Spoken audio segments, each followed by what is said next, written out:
In today's winning plate, just like pro athletes eat healthy to stay strong, so should we. But sometimes it's hard to get in the recommended servings of fruits and vegetables a day. Nutrition consultant and winning plate contributor Leslie Bonci is here with creative ways to get that produce in. Good morning. Good morning. And you know, actually, the latest statistics, we are doing terribly. Only 1 in 10 getting what it is that they need to have. We are not even close to 5. 2 would be a good thing. I will admit that I actually bought a book from Jerry Seinfeld's wife about pureeing food to get your kids to eat more vegetables, but I was doing it really for me because I knew I wasn't getting enough. You know, and people will give every reason in the world. I don't have time, I'm too tired to chew, it's inconvenient, I don't want to waste it. And the good news is there's so many options of things out there that we can choose from. Okay, so what do you suggest to get what we need? So starting from the beginning of the day is if you're looking at breakfast items and you want to do 2 for 2, how about putting pineapple and spinach into a smoothie? You can do that. That's already 2 right there. It's in a blender. You drink it down and you're done. Or even the idea of just adding berries to your yogurt. I mean, that's a really simple thing to do, no effort, right? Or you could even do something like an applesauce or pumpkin, put it in your oatmeal. Pumpkin gives you the vegetable, the applesauce gives you the fruit, even a little can of V8 juice. This is simple stuff, so ideally even 1 at breakfast. Adding a little bit at breakfast. A little bit. Okay. Then, when we're looking at lunchtime kinds of things, this is actually a kale yogurt dip. So vegetable in it with vegetables on the side. Nice. Or easy. we could do carrot and hummus dip. So 2 vegetables in there because the beans are a vegetable. And then even something like guac. So all these things are vegetables, and that's simple, let alone salsa, right? Right. Easy. I love salsa. But see, my problem is I eat the salsa with the chips. But we could also use, you could also put the salsa on chicken or on fish. Use it as a topping. That way it's another vegetable. Sometimes I'll do that with an omelet. That works too. Okay. That works too. Good.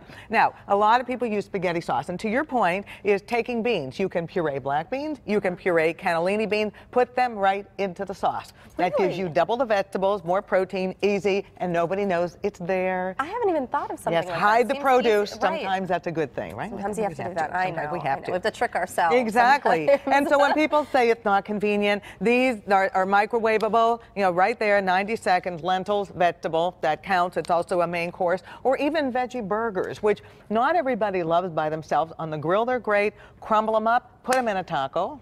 Oh, what a neat idea. You can do that with it. That works really, really well. Or into a wrap, any of those kinds of things. I like the black bean burgers. And the black bean burgers are terrific. Or even looking at soup items, if we do a squash soup, a pumpkin soup, that works to do something like that. The edamame work really, really well. And I love this. Look how gorgeous as the veggie noodles. The spiralized veggie. They're gorgeous in any way, shape, or form. A little bit of peanut butter and soy sauce on there. It's awesome. You know what I think is really great for people at home who are just so busy?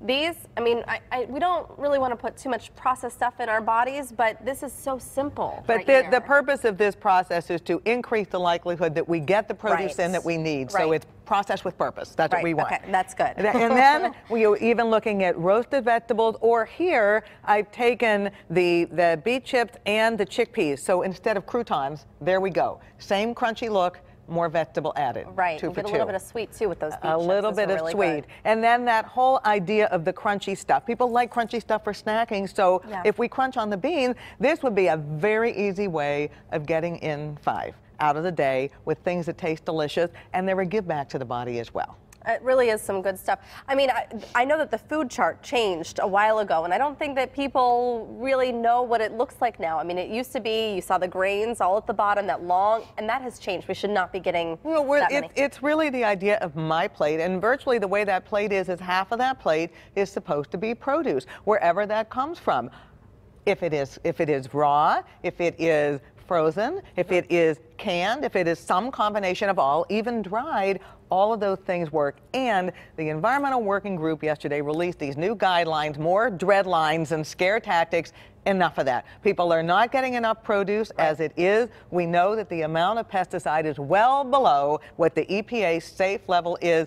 Eat them. This is all about food cheer, not fear. We need to do that. Now, when we talk about produce, when we talk about fruits and vegetables, Is there really proof? Is there scientific evidence that it can help with disease? They do, and that's because in all of these substances, the phytonutrients or plant nutrients, as well as the antioxidants, certainly the fiber that's there, they all have a role to play. And when we pair them up, it's that synergistic effect. You get the 2 for 2 of things that actually lower the risk of diabetes, lower the risk of blood pressure, lower the risk of high cholesterol, and potentially even some cancers. And the other neat thing is there are certain vegetables that might have a role to play from an athletic performance, increasing oxygen delivery to the muscles. So hope the pens are firing up on those types of things tonight. They need them. Fruits and veggies. All right, thank you, Leslie. And for more of Leslie Bonci's healthy living tips, you can watch her here on PTL and check out her website. You'll find that link at kdka.com/PTL.